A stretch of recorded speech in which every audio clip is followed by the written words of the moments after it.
Hey guys, so here's how to fix that problem we had in iMovie. If your pictures in iMovie aren't showing up, if they're showing up as black, it's likely that they're too large. To fix this problem, open up the Photos app by hitting that magnifying glass in the corner, typing in Photos. Should open up Photos.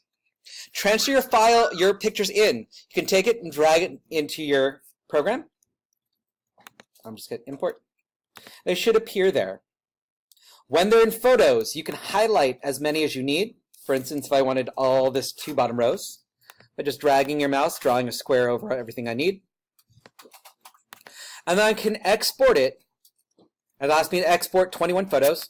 Perfect. And I'm going to choose JPEG. Hold on. There should be an extra step in there. Of course, this happens while I'm recording. It'll ask you this. Click this button to get better options, and you want to push them down to size medium. If they're not showing up, yes. It'll ask you where to put it. Save it somewhere that you can find it. For instance, Documents.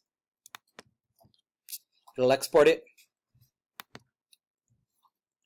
in Documents. There you are. And they'll say resized after it. So notice all of them say blank resized, resized, resized. That means they've been shrunk down and they should now be viewable in iMovie when you put them in. Does that make sense, everyone? If you have this problem again, I'm putting this on YouTube.